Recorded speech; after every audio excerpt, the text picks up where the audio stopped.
Boker Tov les Koulam, bonjour à toutes et à tous. On va démarrer dans quelques instants notre Tania du jour. Le Tania du jour aujourd'hui qui démarre le chapitre 15 du Likutei Amarim. Notre petite portion quotidienne de Tania. N'hésitez pas à partager, à commenter, à liker cette publication. Aujourd'hui nous étudions l'Eilou Nishmat Sima Bat Esther Golda. Sima Bat Esther Golda. N'hésitez pas à faire un petit Lechaim pour sa Neshama. N'hésitez pas à faire une étude pour la Neshama de Sima Bat Esther Golda. On raconte qu'il y a un homme un jour qui décide de monter au sommet de l'Himalaya. Donc il se prépare à ça pendant de longs mois. Il investit des efforts, il investit des forces, il investit de l'énergie. Et puis il s'entraîne pour marcher, pour grimper, pour monter au sommet de cette montagne-là. Et voilà qu'il arrive tout au bout, tout au sommet de cette montagne, et il voit un petit enfant. Il voit un petit enfant qui est là, tranquillement, en train de jouer avec les fleurs sur cette montagne-là. Il lui pose la question, il lui dit, mais comment est-ce que toi tu as réussi à arriver jusqu'ici? Ça fait des années que je m'entraîne pour pouvoir réussir à atteindre ce sommet, le sommet de cette montagne-là. J'ai fait tellement d'efforts, ça a été tellement difficile, je me suis entraîné pendant tellement de temps. Comment toi tu as pu réussir à t'installer comme ça, à être là, serein, tranquille? Comment tu as réussi? Là le petit enfant s'est tourné vers lui et lui a dit, mais vous savez, moi je suis né ici. Je suis né ici, donc je n'ai pas vraiment eu besoin de m'entraîner pour monter jusqu'au sommet de la montagne. Il faut savoir que l'investissement que nous devons et que nous pouvons, et que la vie exige de nous, les efforts que nous devons fournir, oui, en effet, c'est différent que de naître déjà là où nous sommes. La vie, c'est ça. La vie, c'est grandir, c'est évoluer, c'est créer, c'est construire, c'est bâtir. Et puis, on arrive au bout, au sommet de cette montagne, après toute cette vie d'effort. Parfois, l'enfant naît directement au sommet de la montagne. Nous sommes ceux qui devons grimper. On est des travailleurs du jour. Tous les jours, un petit effort, et nous évoluons. Bonjour à toutes et à tous, à ceux qui nous rejoignent sur les différents réseaux. Que Dieu vous bénisse et qu'il vous protège. On va démarrer véritablement cela. Aujourd'hui, nous allons parler justement de cet effort, de cette fatigue parfois, de cette capacité que nous devons développer en nous à être confrontés aux situations, à se renforcer. En général, les hommes cherchent la tranquillité, la sérénité, justement l'inverse de l'effort. On préfère que tout se passe avec légèreté, avec facilité, sans effort. On attend l'instant où on pourra sortir en retraite, partir en retraite, ou bien l'instant où on gagnera au loto pour avoir une vie belle. Et à ce moment-là, on pourra profiter du travail sans travailler, c'est-à-dire travailler sans travailler, profiter du salaire sans avoir besoin de travailler. C'est ce qui se passe matériellement, c'est ce qui se passe aussi spirituellement, c'est-à-dire que les hommes aimeraient pouvoir profiter d'un certain état de connexion avec Dieu, avec la divinité, d'être dans une forme de spiritualité, d'être détaché de la matière, sans faire des efforts, c'est-à-dire ressentir tout simplement une connexion divine, une forme de spiritualité, sans avoir besoin particulièrement de fournir des efforts. Soit ce à quoi la Torah nous répond, non, c'est pas possible. C'est les efforts qui sont nécessaires. C'est ce qu'on va étudier aujourd'hui dans ce 15e chapitre du Tanya. Il faut comprendre une chose.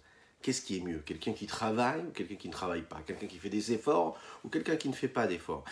Est-ce qu'il est préférable d'avoir besoin de combattre pour grandir? Ou est-ce que si on n'avait pas besoin de combattre, est-ce qu'on serait déjà grand? C'est la différence qu'il y aura, et on va le voir, entre un tzaddik, quelqu'un qui est juste, qui fait tout ce que Dieu lui demande naturellement, sans avoir besoin de fournir des efforts, et celui qui sert Dieu en étant un Baal Tshuva, c'est-à-dire qui a fait l'effort de se détacher du monde dans lequel il vivait avant, qui a fait l'effort de se grandir, de bâtir, d'avancer, d'évoluer. Il y a différentes façons de servir Dieu. Il y a différentes façons. Bien sûr que, prenez un tzaddik qui lui n'a jamais été confronté au mensonge du monde. Un tzaddik qui, depuis toujours, le monde il le voit pour ce qu'il est, véritablement, pour sa réalité, sa vérité vraie, et non pas pour ce qu'il paraît être. Et bien à ce moment-là, quand il voit un plaisir du monde qui se présente à lui, il ne le voit pas comme quelque chose d'obscur, il ne le voit pas comme quelque chose de lumineux, il le voit tout simplement pour ce qu'il est. Et bien il ne le voit pas, il n'existe pas pour lui. Lui, il est déjà dans une dimension de sainteté. Et donc, tout ce qui se passe dans ce monde-là, les plaisirs du monde, les profits, les intérêts, les mensonges, tout ça, ça ne lui parle pas, quelque part. Et vous avez de l'autre côté un Baal Tshuva. Un Baal Tshuva, c'est-à-dire quelqu'un qui est conscient de ce que le monde peut lui apporter physiquement, matériellement, ce qu'il peut lui offrir à son corps.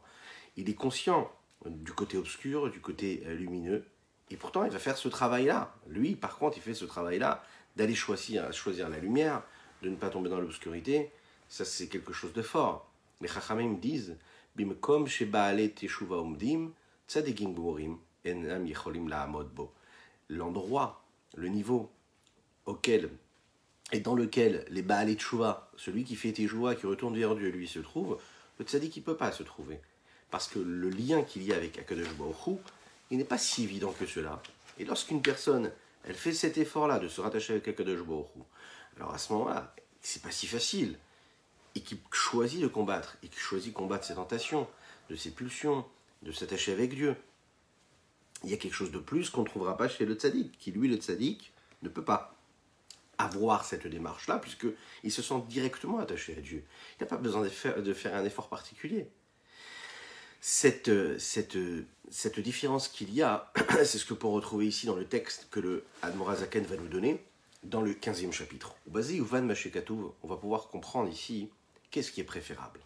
Et que ce que vous aurez préféré être. C'est une question à laquelle vous pouvez répondre chacune et chacun d'entre vous aujourd'hui. Est-ce que vous aurez préféré être un tzaddik qui naît déjà avec un bon penchant, qui n'est pas confronté à toutes ces tentations que le monde nous offre, ou nous impose, un tzaddik qui est automatiquement attiré par le bien. Et vous aurez préféré être ça, ou est-ce que vous êtes très content d'être un homme qui doit travailler, le travailleur du jour? Boker Tov à tous ceux qui nous rejoignent, Boker Tov. Comment cela se passe? Il dit comme ça dans le texte, Veshaftem ureitem ben tzadik laracha. Le Admor HaZaken nous dit, ou basé Yuvan. Par cela, nous allons comprendre ce que nous allons développer ici dans le verset. Veshaftem, vous allez retourner vers Dieu, et aussi vous rendre compte, ou reitem, vous verrez, ben tzadik laracha. La différence qu'il y a entre le tzadik et le racha, ben oved lelokim lachin lo avado.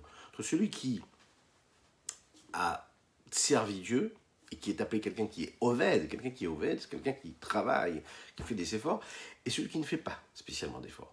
Quelle est la différence? Chez Aefresh, ben oved lelokim le tzadik, ou chez oved ou lachon oved.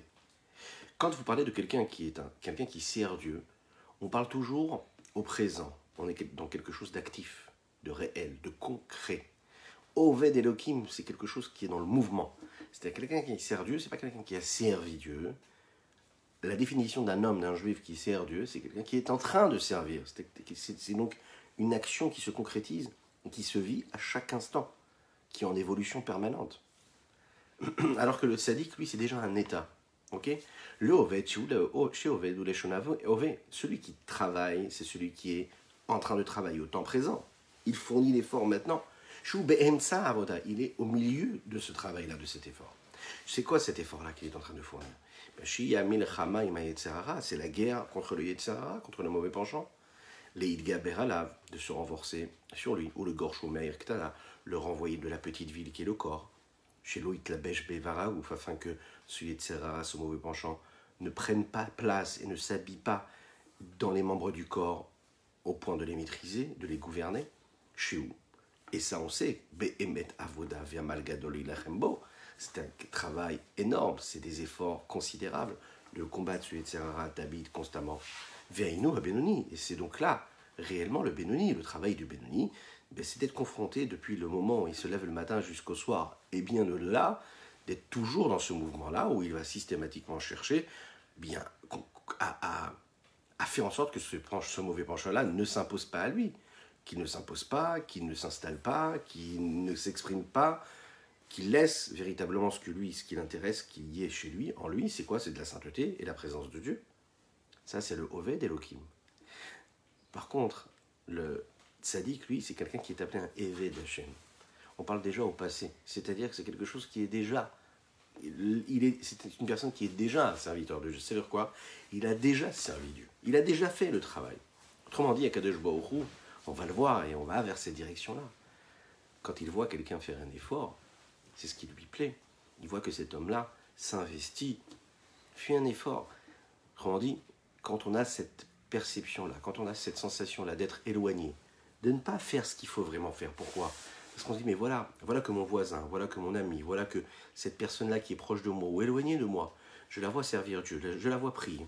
Et je me dis, mais moi je suis très très loin de sa façon de faire. Je suis très très loin de son attachement à Dieu. Je peux désespérer. Et là, à ce moment-là, le Admor HaZaken, c'est ce qu'il va nous dire ici. C'est tout l'inverse qu'il faut se dire. Parce qu'à Kadosh Baruch Hu, quand il nous voit dans l'effort, quand on n'est pas encore arrivé au sommet de la montagne, comme ce petit enfant-là, parce que nous ne sommes pas nés au sommet de la montagne, nous sommes nés en bas de cette montagne, tout au début du chemin. Et au début de ce chemin-là, la seule chose que Dieu veut voir, c'est qu'on soit dans le mouvement. Vous savez, c'est comme l'histoire d'un père qui voit ses enfants, qui voit son fils avancer. Alors, il voit que c'est difficile. Il voit qu'en fonction de ses capacités, tout n'est pas évident. Un père, une mère, on sait détecter quelles sont les capacités que nos enfants ont, les capacités qu'ils ont dans leurs études, dans le travail de leur personne, de leur trait de caractère. Qu'est-ce qui est difficile pour des parents, c'est quand on voit qu'un enfant stagne, quand il évolue pas, quand il rétrograde. Mais un enfant qui est en train d'évoluer, qui travaille, qui fait des efforts, ça nous convient. On ne demande pas, un père ou une mère n'exige pas que ses enfants soient exceptionnellement et qui ressemblent à quelqu'un d'extraordinaire. Non, ce qu'on demande et ce qu'on voit et ce qui apporte la satisfaction et ce qui rassure les parents en général, c'est quoi? C'est de voir qu'un enfant, il fait tout ce qu'il peut pour, avec ses capacités, travailler, avec ses capacités avancer, avec ses capacités aller au-delà même de ses capacités. Il est dans le mouvement. C'est un oved, d'accord? Il est dans le présent.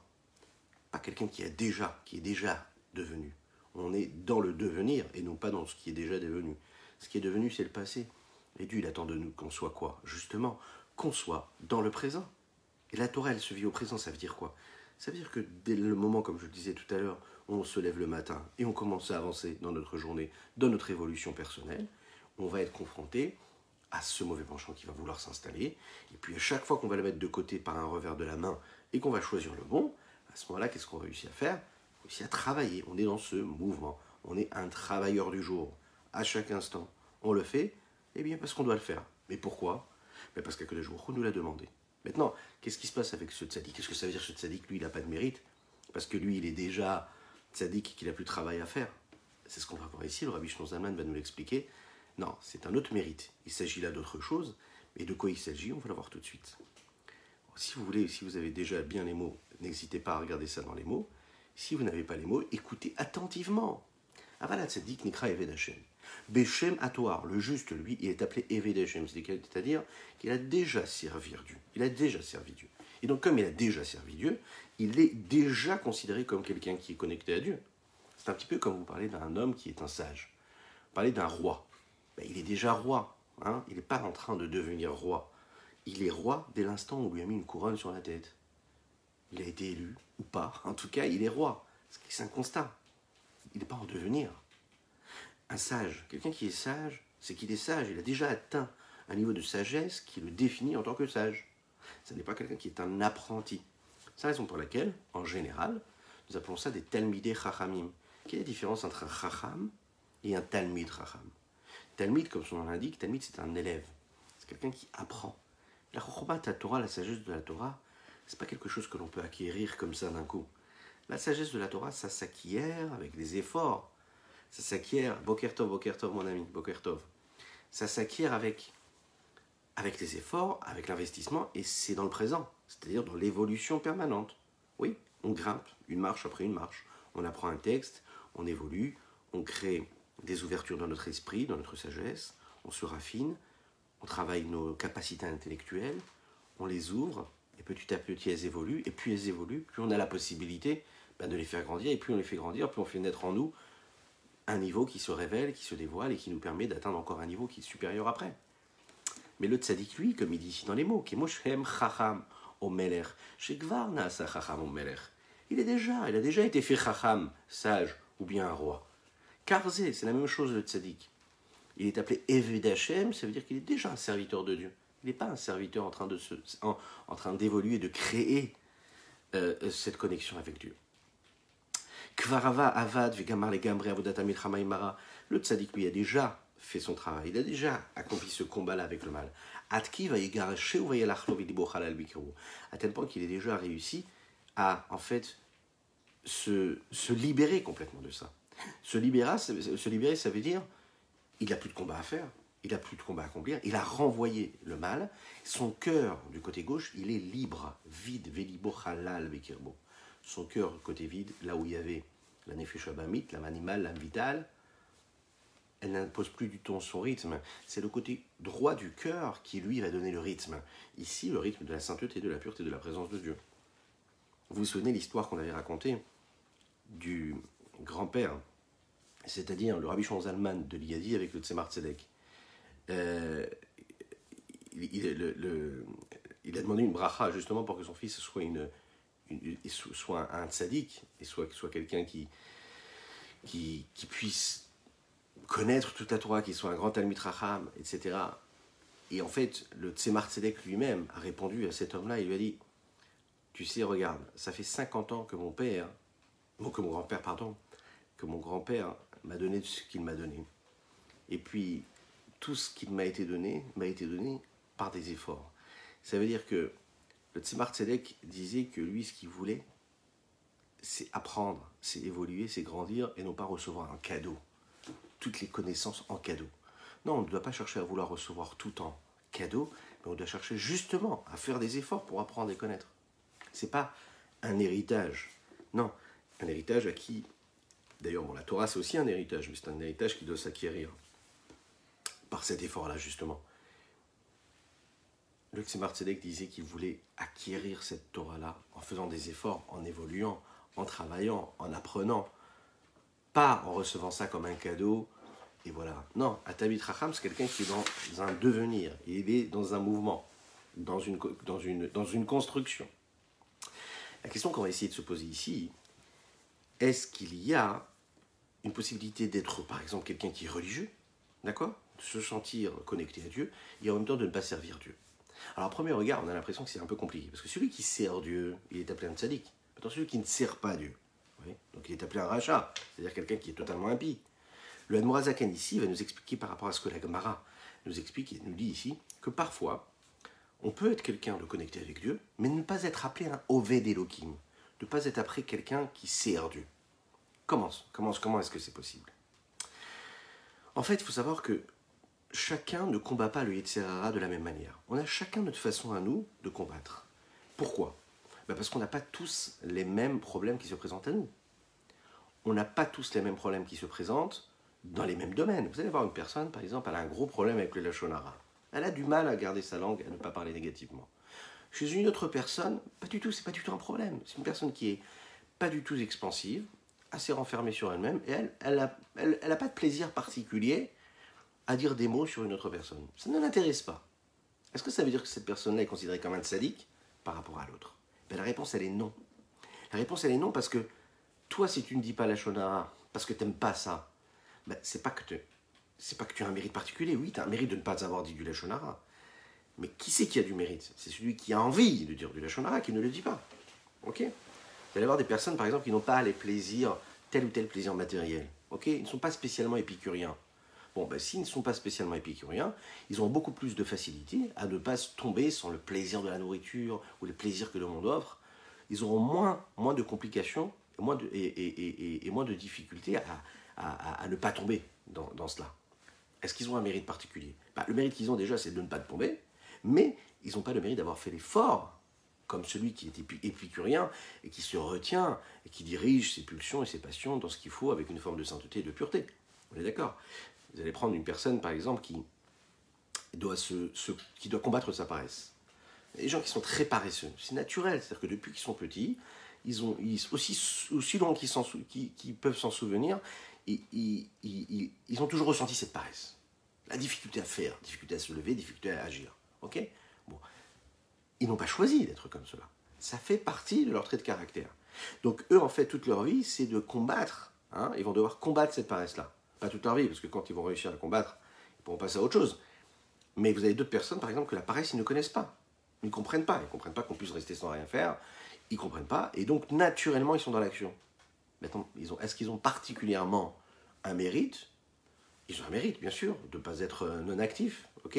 Mais est-ce que pour autant, ils ont plus de mérite que celui qui, lui, est paresseux dès le départ? Non. Celui qui aura du mérite, c'est celui qui est paresseux et qui va quand même combattre sa nature. C'est un petit peu ça l'idée.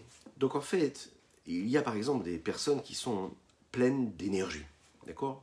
Ils sont pleines de joie, pleines de vitalité. De l'autre côté, la joie, la vitalité, tous ces éléments, ces traits de caractère-là peuvent être positifs, mais ils peuvent être négatifs. Donc quand ils sont négatifs, eh bien, ils vont aller vers le mal, vers ce qui est négatif, vers ce qui est futile, vers la banalité. Et puis vous avez cet homme-là qui est et qui a toutes ces énergies et cette vitalité. Et quand il va la mettre dans la Kedusha, dans la sainteté, ça va être exceptionnel, ça va être extraordinaire. Prenez un homme par exemple qui a un tempérament qui est beaucoup plus froid, qui voilà, une nature froide, qui est beaucoup plus calme, beaucoup plus serein. Il ne s'anime pas rapidement. Il ne se sent pas tout de suite dans l'engouement. Il ne tombe pas vite dans une ambiance. Il a du mal à démarrer, quoi. Eh bien, un homme comme ça, en fait, il ne comprend pas pourquoi est-ce qu'il y a des gens qui puissent être complètement ébahis devant un magnifique plat qui se présente devant une table. Parce qu'ils n'ont pas cette attirance-là. Vous lui posez la question, lui dites, dis-moi, qu'est-ce que tu veux manger ce soir? Bon, ce que tu veux, je ne me pose pas la question. C'est d'autres personnes, qu'est-ce que j'aimerais manger ce soir? Waouh, j'aimerais aller dans tel ou tel resto. Et puis tu sais, il y a un super resto, et puis il y a une bonne carte, et puis il y a un super vin, très bon vin, et puis la viande, elle est saignante, non, bleue, etc. Il y a des gens qui sont dedans, et il y en a qui ne sont pas du tout dedans. Bon, alors, ça veut dire que le trait de caractère et ce que nous sommes, la personne que nous sommes, elle définit aussi la forme de travail et d'effort que nous avons à fournir. Okay, ça veut dire qu'on n'a pas chacun le même boulot à fournir. On n'a pas chacun les mêmes efforts. Chacun ses efforts. Chacun ses efforts. Maintenant, la question à se poser, qu'on pourrait se poser, et c'est à laquelle il va nous répondre ici le Nourazaken, le Rabbi Shimon Zalman, c'est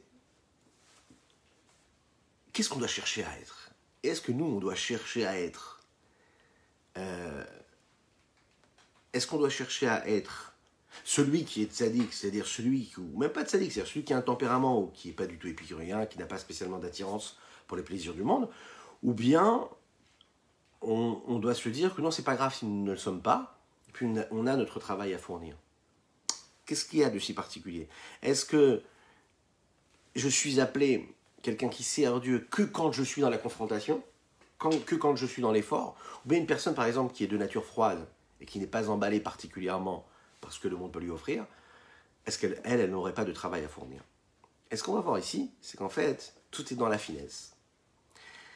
Ça veut dire qu'en fonction de ce que je suis, moi, j'aurai toujours un travail à fournir.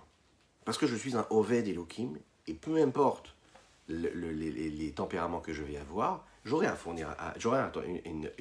travail à fournir. Et pourquoi j'aurai un effort à fournir? Parce que toi, quand tu es né, tu n'es pas né au sommet de la montagne. Donc de toutes les manières, tu dois devoir grimper cette montagne-là. Alors vous avez celui qui est plutôt calme, plutôt serein, qui va grimper la montagne petit à petit, tranquillement, mais il va la monter la montagne. C'est pas que comme il est serein, puis il est plutôt calme, qu'il va rester en bas de la montagne, il est obligé de la monter. Il est obligé d'aller au sommet, c'est notre travail à chacune et chacun d'entre nous tous les jours, de monter au sommet. Pourtant, celui qui est plutôt vivant et qui a plus de la vitalité, un tempérament un peu plus festif, quand il va monter cette montagne-là, ben ça va être avec plus de vitalité, puis il va chanter, puis il va avancer, puis il va s'arrêter, il va boire un petit peu d'eau, il va regarder un petit peu ce qui se passe autour, il va toucher les arbres, il va toucher les fleurs, il va se dire voilà, là, c'est comme si, c'est comme ça, il va parler, il va raconter, il va vivre son expérience. L'autre, il est beaucoup plus calme. Mais les deux ont besoin de monter cette montagne. Les deux ont besoin de fournir des efforts.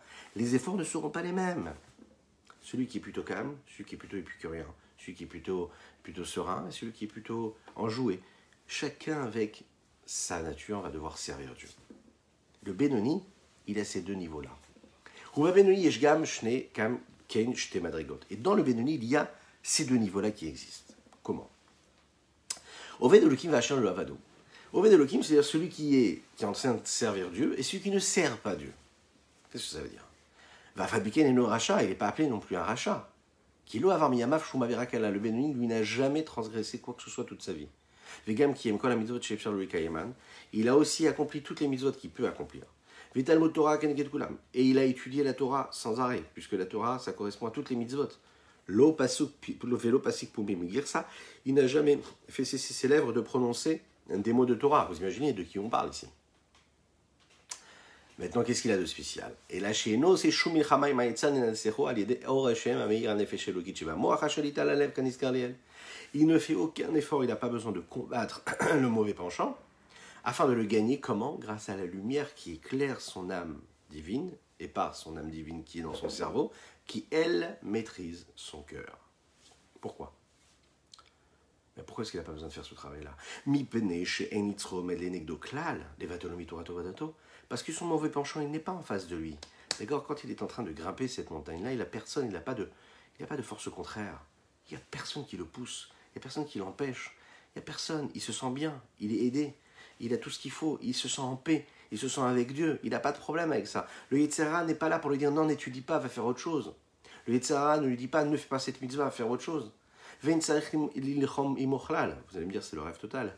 Il n'a pas besoin de faire de guerre, il n'a pas besoin de combattre. C'est naturel qu'il va vers le bien. Kegon, par exemple,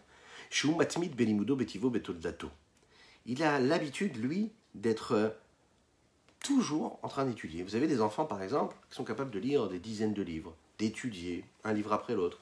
Vous avez des adultes même qui sont attirés par ça. Ils étudient sans faire aucun effort.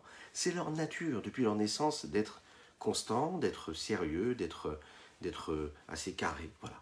Comment? À l'aider tikboret amarashroa, c'est-à-dire qu'ils arrivent à chasser ce qu'on appelle la marashroa. La marashroa, c'est un état émotionnel qui nous amène vers l'inverse de la joie, vers l'inverse de la vitalité, celle qui nous pousse vers le bas, vers l'inactivité, vers la paresse. Il n'a donc pas, par exemple, cette personne-là, de guerre à combattre contre les plaisirs que les femmes peuvent lui imposer. Oui, eh ben, ces plaisirs-là, il ne les a pas. Bon, eh ben, il n'a pas de combat à faire, il n'a pas de combat à fournir. C'est quelqu'un qui n'a pas de chaleur, qui n'a pas un tempérament qui est comme ça, qui cherche les plaisirs ou pas. Il est plutôt calme, plutôt posé, il n'est pas expansif. Ou bien comme nous disions tout à l'heure, qui n'a pas spécialement les plaisirs de la nourriture ou les plaisirs que le monde peut lui offrir. Ou mechusar ergesh anaa betivo. C'est quelqu'un qui est comme ça, qui a un caractère où il n'a pas trop de sensations de plaisir naturellement qui ressort et qui reflète de sa personnalité. Donc il n'a pas de combat à mener. Cette idée-là, on peut la voir et la déceler, c'est-à-dire l'accomplissement des mitzvot contre la nature, c'est considéré comme quoi? Comme avodat Hashem. Quand j'accomplis ce que Dieu me demande contre la nature. Et ça apparaît dans une histoire qui apparaît justement dans l'histoire de nos chachamim, de nos sages. Rabbi Hanina ben Teradion, un grand sage, qui faisait partie des 10 personnes qui ont été tuées par les ennemis parce qu'ils étaient des grands sages à l'époque. Et la Gemara Avodah Zarah, justement, nous raconte une histoire magnifique à son sujet. C'était un grand en Torah, mais pas seulement. Il a étudié la Torah en donnant sa vie, quand il était en danger de vie. Et les Romains interdisaient qu'on étudie la Torah à cette époque-là. Imaginez, est-ce que Rabbi Hanina ben Teradion, lui, qui a donné sa vie pour étudier la Torah bien que les Romains le refusaient, est-ce que lui mérite le Gan Eden? On l'imagine. Bien sûr qu'il mérite le Gan Eden. Et la Gemara pourtant nous rapporte que Rabbi Hanina posait la question à Rabbi Yossi ben Kasma, et il lui pose une question qui peut nous paraître un petit peu bizarre. Il lui dit, est-ce que moi je suis apte à aller au Olam Haba, au monde futur? Rabbi Yossi, bien sûr qu'il était censé lui répondre, mais bien sûr, quelle question? On voit que Rabbi Yossi ne va pas lui répondre ça. Il ne répond pas, oui, bien sûr que tu es apte à donner ta vie pour étudier la Torah. Rabbi Yossi va lui dire, si tu me poses la question, c'est que peut-être tu te reproches quelque chose, peut-être que tu insinues ici que tu as peut-être fait quelque chose de négatif pendant ta vie. On parle de quelqu'un qui a donné sa vie pour la Torah. Il lui dit peut-être qu'il y a quelque chose de pas bien. Rabbi Hanina, il a dit oui, je vais te dire, il y a quelque chose que j'ai fait qui n'était pas bien. Le jour de Purim, j'avais dans ma main un porte-monnaie dans lequel il y avait de l'argent. Cet argent m'appartenait. Et cet argent m'appartenait, mais il y avait dans le même porte-monnaie de l'argent qui m'appartenait, mais de l'argent qui appartenait à la tzedaka, qui n'était pas à moi. Et cet argent-là s'est mélangé. L'argent de la tzedaka et l'argent qui m'appartenait s'est mélangé. Et à la place, écoutez bien ça un petit peu, à la place de bien réfléchir et d'analyser, de me poser la question, combien j'avais avant et combien était prédestiné à la tzedaka, et de séparer les deux sommes et garder ce qui m'appartient et de donner l'autre somme à la tzedaka, qu'est-ce que j'ai fait? J'ai pris toute la somme et je l'ai donnée à la tzedaka. J'ai cru bien faire parce que je me suis dit, qu'est-ce que je vais me casser la tête? Tout s'est mélangé, eh bien sûr je ne garde rien pour moi, je suis Rabbi Hanina ben Teradion, et je me suis dit, je vais prendre et je vais tout donner à la tzedaka. Rabbi aussi lui dit, mais bien sûr que le Olam Haba, tu l'as mérité, tu t'imagines? Au lieu de prendre pour toi, tu as même donné le double. Tu as donné ce que tu devenais à la tzedaka et ce qui t'appartenait à toi. C'est magnifique. Alors, Et la question qui se pose ici, c'est quelle est l'explication de ce dialogue-là? Quel est ce dialogue-là? Le Admorazaken nous explique dans son livre, le livre du Torah Or. Le livre du Torah Or, c'est un des grands livres, ce qu'on appelle, qui explique la paracha de manière chassidique et chassidique par le Admorazaken, ou Rabbi Shlomo Zalman, l'auteur du Tanya d'ailleurs. Il explique qu'il y a deux espèces de personnes. Il y a ces personnes-là qui sont fermées, c'est-à-dire qui ont une nature introvertie, voilà, une nature introvertie. Ils se contractent, ils se renferment sur eux-mêmes, et donc ils sont bien sûr, de par leur nature, moins attirés par les plaisirs du monde, plus casaniers, ils vont aller vers le livre. Donc dès l'instant où ils sont dans la Torah, bien, ils vont étudier la Torah, ils vont s'enfermer quelque part. Ça peut être dans l'étude de la Torah, mais ça peut être aussi autre chose, hein. Mais ça veut dire qu'ils vont être beaucoup plus érudits, beaucoup plus intellectuels. Mais ça ne voudra pas dire du tout que c'est des êtres qui sont plus évolués. C'est pas parce qu'ils sont renfermés, qu'ils paraissent plus calmes et moins épicuriens et moins dans les plaisirs de la vie, moins vivants, moins joyeux, moins heureux, qu'ils sont plus dans la vérité. Pas du tout. C'est leur teva, c'est leur nature.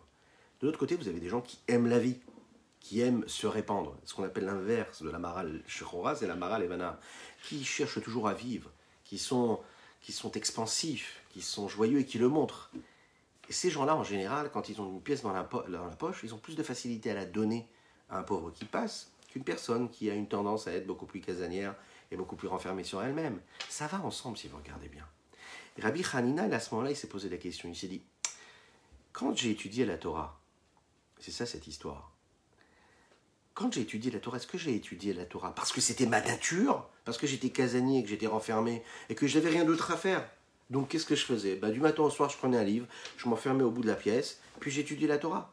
Ou est-ce que j'ai étudié la Torah, peu importe la nature que j'avais, et que j'ai étudié la Torah parce qu'il fallait que j'étudie la Torah? Vous voyez la différence? Est-ce que j'ai servi Dieu parce que c'était ma nature ou parce qu'il fallait que je le fasse? La question ici qu'en fait Rabbi aussi lui a posée, c'est est-ce que tu as fait déjà quelque chose qui est contre ta nature? Est-ce que tu as fait quelque chose contre ta nature? Ça veut dire, est-ce que tu as servi Dieu parce que tu as sur toi le joug de la royauté céleste et que tu veux faire ce que Dieu te demande?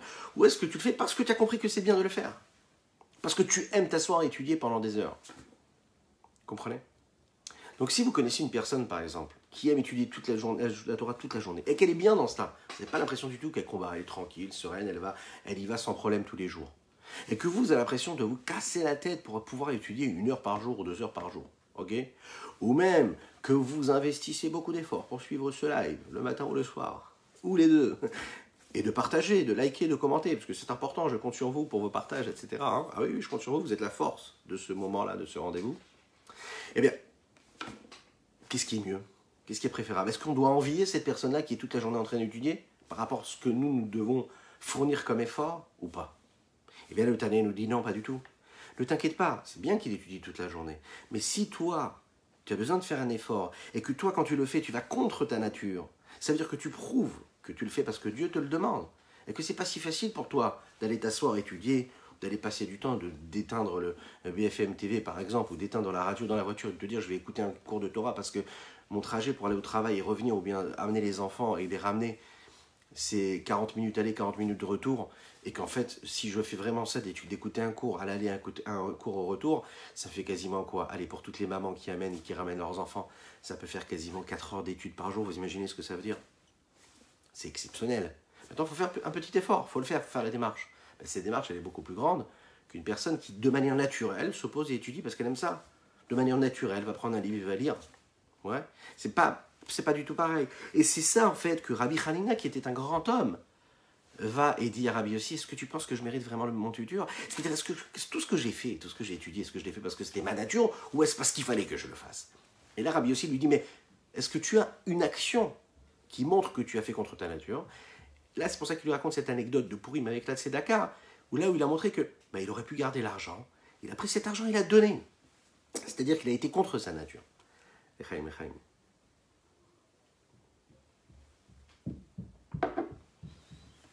Quelle est cette valeur-là ajoutée dans le processus que notre âme vit à travers tous les moments de notre vie, justement, quand on fait quelque chose contre notre nature? Et pour répondre à notre ami Laurent, on ne parle pas du tout de faire sans le cœur, chas v'shalom, au contraire. C'est faire avec le cœur dont il s'agit, on est d'accord, hein. Je fais contre ma nature, mais avec mon cœur. Avec mon cœur, justement. Je le fais parce que j'ai compris qu'il fallait que je le fasse. Je suis un travailleur du jour. Prenez quelqu'un, par exemple, quelqu'un qui travaille dans le bâtiment, ok? Et vous allez le voir tout de suite. Vous avez des gens qui sont des bons travailleurs, qui ont l'honnêteté. Et ils y vont, ils sont à la tâche. Chaque jour, ils sont à la tâche. Ils le font avec sourire, ils le font avec sérieux. Ils sont investis de ce qu'ils font. Peu importe, dans l'échelle, leur place, l'honneur qu'ils sont censés avoir. Ils le font et ils s'honorent en cela parce qu'ils sont investis de ce qu'ils sont en train de faire. Peu importe le rang social dans lequel il se trouve. Ça, c'est la valeur d'un homme. Parce que chaque tâche, chaque jour, il fait tout ce qu'il peut faire pour être au meilleur de ce qu'il doit faire. Il est sérieux dans le sens où il va, même contre sa nature, si elle lui impose autre chose. Le Hadmorazaken, ici, il nous parle d'un processus psychologique, on pourrait dire, qui se passe à l'intérieur de notre âme, et que traverse un homme qui a besoin d'aller à l'inverse de sa nature. Quand la nature d'un homme l'amène vers une direction, et que la volonté d'Akadosh Baruch Hu l'amène vers une autre direction, inverse. Alors l'action automatique, c'est quoi? C'est d'aller et d'être attiré par ce que ma nature me demande de faire. D'être attiré par sa nature, c'est normal. Qu'est-ce qui va faire que l'homme, qu'est-ce qui va entraîner, qu'est-ce qui va engendrer que l'homme va aller à l'inverse de sa nature et de choisir d'accomplir ce que Dieu lui demande et de ne pas choisir ce que ses tentations lui imposent? Cette capacité-là que nous avons de quand même choisir ce que Dieu nous demande et d'aller à l'inverse de notre nature, elle ne commence pas par tout simplement un renforcement instantané. C'est-à-dire un combat dans lequel nous nous retrouverions et pour lesquels nous déciderions de combattre, tout simplement parce qu'on aurait pris une décision. Le Morazaken veut nous dire ici, c'est un processus évolutif. On va devoir mettre en route ce processus qui va engendrer plusieurs étapes d'évolution psychologique qui vont nous mettre également ensuite dans un état émotionnel aussi évolutif et qui fera que toute notre partie cognitive va engendrer, va créer justement cette capacité que l'on aura d'être dans un mouvement et donc pas dans l'expectative. Comment est-ce qu'on crée ça? 2. Intellectuellement et émotionnellement. L'homme d'abord doit déjà créer en lui un processus intellectuel dans lequel il reconnaît ce Dieu-là qu'il est censé suivre. Et ensuite, il doit comprendre pourquoi est-ce qu'il doit accomplir la volonté de Dieu. Si il ne comprend pas pourquoi est-ce qu'il doit accomplir la volonté de Dieu, parce que c'est la volonté suprême et la volonté d'Akadosh Baruch Hu, il ne pourra pas avancer. La question qui se pose intellectuellement, c'est pourquoi est-ce que je veux faire ce que Dieu me demande? Et la question de l'autre côté, c'est pourquoi est-ce que je dois faire quelque chose même si j'en ai pas envie de le faire? Mais pourquoi est-ce que je dois faire quelque chose qui est l'inverse de ma volonté? Qu'est-ce que ça veut dire ma volonté? C'est-à-dire que ma nature ne me demande pas de me lever et d'aller travailler ou d'aller faire ma tefila ou d'aller faire une bonne action, une mitzvah. Ma nature ne me demande pas, elle n'exige pas que je fasse un beau Shabbat. Mais pas juste un Shabbat où je reste à la maison tranquillement. Non, un Shabbat où je vis une vraie sainteté. Je fais l'effort d'aller à la synagogue et quand je reviens, j'étudie la Torah. Et que je suis à table et juste, je ne passe pas juste un moment de kiff, de détente avec ma famille, mais je fais l'effort, peu importe le niveau de religiosité que j'ai, de faire un petit effort pour aller dire un mot de Torah, demander à mes enfants de raconter une petite histoire, demander à mon mari ou à ma femme de dire un petit mot de Torah. Oui, qu'est-ce qu'il y a? Il faut aller contre sa nature, même si ça nous paraît inimaginable. Il faut ne pas avoir peur. Dès l'instant où on fait cette petite chose-là, c'est ce qui nous transforme. Mais là, le Morazaken nous dit, il faut d'abord se poser la question. Il faut s'asseoir et se dire, voilà, à quel moment de ma vie, j'ai l'impression de suivre juste ma nature, et à quel moment je fais quelque chose parce que j'ai compris qu'il fallait que je le fasse. Dès l'instant où je sais que je veux accomplir la volonté de Dieu, je dois me dire, oui, mais à quel moment c'est l'inverse de ma volonté? Et pourquoi est-ce que je ne veux pas le faire? Pourquoi est-ce que c'est pas naturel? Dès l'instant où je comprends pourquoi c'est pas naturel, je suis en mesure de combattre cette nature qui exige que je ne fasse pas ce que Dieu me demande. Et dès l'instant où je comprends ça, je suis aussi en mesure de pouvoir combattre ce mauvais penchant qui est en moi et de lui dire, il faut que je le fasse. Une personne qui n'arrive pas en réalité, qui comprend cérébralement, attention, qui comprend cérébralement ça, émotionnellement ne sera pas en mesure, elle sera en mesure de ressentir ce qu'elle a réussi à comprendre. Si ça ne passe pas dans le niveau cérébral et qu'on n'a pas fait le tri cérébralement, intellectuellement, ça va être difficile ensuite de réussir à créer un processus émotionnel et donc actif ensuite et dans les actions. Dès l'instant où l'homme, par exemple, il se dit, voilà, chas v'chalila, puisque je n'ai pas cette foi-là en Dieu, donc en fait, je décide, ok, que je peux être indépendant, chas v'chalila de Dieu, Donc bien sûr, je ne trouve pas une nécessité à cela, et donc ça engendre rien en moi. Mais Baruch Hashem, grâce à Dieu, la plupart de nous tous et toutes, on sait que nous croyons en Dieu. Alors pourquoi si je crois en Dieu, pourquoi est-ce que j'ai tendance à faire l'inverse très souvent, ou c'est pas si évident que cela, de faire ce que lui me demande, hein? Parce que je dois créer un processus intellectuel comme ça, et de me dire, voilà, je dois me poser les bonnes questions, quoi. Puisque je crois en Dieu et que je reconnais que Dieu existe, oui, c'est tout à fait ça. Puisque je crois que Dieu existe et que je comprends sa grandeur, donc je suis censé ouvrir en moi et développer des sentiments d'amour pour Dieu. Et dès l'instant où j'ai réussi à développer en moi des sentiments d'amour pour Dieu, alors je suis intéressé à accomplir la volonté de Dieu, puisque j'ai développé en moi l'amour de Dieu. Même si à la base, c'est à l'inverse même de ma nature. Il en ressort que quoi? Que oui, en effet, toujours quand je sers Dieu, je suis à l'inverse de ma nature. On parle de quelque chose de concret, c'est-à-dire que j'ai créé un processus intellectuel, émotionnel, qui crée aussi quoi? Qui fait en sorte que ce courant, si vous voulez, cette énergie-là, cette vitalité qui passe à travers tout mon corps, et mon esprit, et mon âme, et mon cœur, et mes actions, c'est un réel lien que j'ai avec Dieu, et qui se fait à travers toutes les parties de mon corps. D'un autre côté, si je fais l'inverse, et que je laisse ma nature s'exprimer, eh bien là, la vitalité qui va dans toutes les parties de mon corps, elle sera naturelle. Elle sera naturelle. Mais elle ne sera pas quelque chose, on va dire, allez, elle sera automatique. Mais ce n'est pas un processus que j'aurais mis moi-même en mouvement. Et ce qui est intéressant, c'est quand on crée ce processus soi-même. On raconte qu'un jour, il y a un riche homme qui est venu voir un rave et qui lui a posé la question, il lui a dit qu'est-ce que tu penses que je dois donner en tant que tzedaka? Voilà, j'ai une grande richesse. Et quelle est la somme qu'il faut vraiment que je donne à la tzedaka? Le Rav, il lui a répondu, il lui a dit, mais tu as l'habitude de donner la tzedaka, quelle est ta question? Il dit, non, je veux comprendre, je veux savoir à quel moment la vraie tzedaka, elle est comptabilisée comme une vraie tzedaka chez moi. Puisque je donne la tzedaka, je suis très riche. Et le Rav l'a regardé comme ça, il lui a dit, quand tu sens que ça commence à te faire mal, quand tu sens que ça commence à devenir difficile, ça veut dire que là, tu as fait la tzedaka. Autrement dit, on a tous en nous des traits de caractère, des aptitudes, des capacités.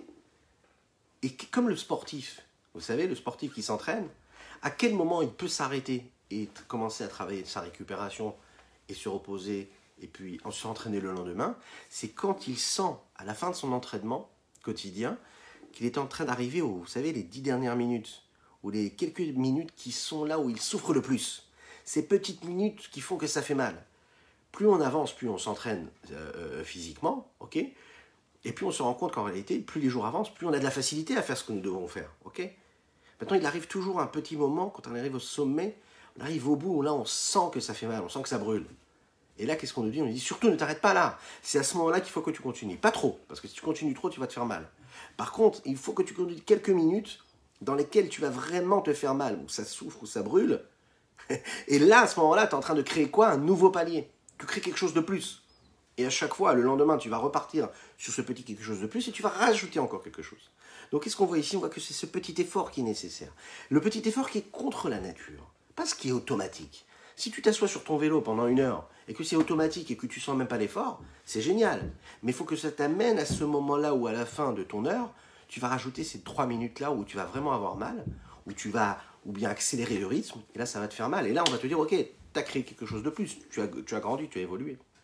Et c'est ce qui se passe également dans tout ce que nous faisons avec nous. Nous sommes des sportifs de la vie. C'est-à-dire que quand est-ce que tu sens que tu as apporté quelque chose, tu as fait quelque chose de plus, c'est quand ça t'a fait mal. Pas quand tu avais envie de faire la mitzvah. Pas quand tu avais envie de t'asseoir à table et de faire un bon repas de Shabbat. Non, quand tu avais envie de faire un bon repas de Shabbat et que pendant ce repas de Shabbat, tu t'es dit, allez, je prends 5 minutes et j'étudie la Torah, ou je dis un Dvar Torah, je dis une belle parole de Torah, ça c'est quelque chose de grand. Et on va terminer avec ces mots-là. Et la reine, אין צריך להתבונן כל כך בגדולת השם, להוליד מבינתו רוח דעת ויראת השם, במוחו להישמר שלא לעבוד על מצוות לא תעשה ואהבת השם בליבו, דווקא בו בקיום המצוות ותלמוד תורה. Celui qui fait ça naturellement, il a a priori pas besoin de réfléchir à la grandeur de Dieu pour faire naître un esprit de conscience et de crainte de Dieu dans son cerveau, afin de ne pas accomplir une mitzvah négative, de ne pas transgresser ce que Dieu lui demande, ou bien d'aimer Dieu, de s'attacher à lui en accomplissant la Torah et les mitzvot, en étudiant la Torah et les mitzvot, parce que ça va être tout à fait naturel. Et la daïlo behava mesuteret chez le belef klaut Israël shinikra ou aveshemo, il lui convient et lui suffit d'aimer Dieu avec cet amour qui est caché au fond de son cœur, comme la plupart du peuple juif, qui sont appelés des Ohavei Shemo. Nous sommes appelés des personnes qui aiment Dieu. C'est pour ça qu'à ce moment-là, ce tzaddik-là ou cet homme-là, il n'est pas appelé un Oved parce qu'il est déjà en train d'utiliser l'amour qu'il a à lui, en lui. Qui a avazom souteret, et n'a pas la tova odateklal, c'est pas son travail. Et là, Yerushatenu bavotenu ichlal Israël comme Kamen.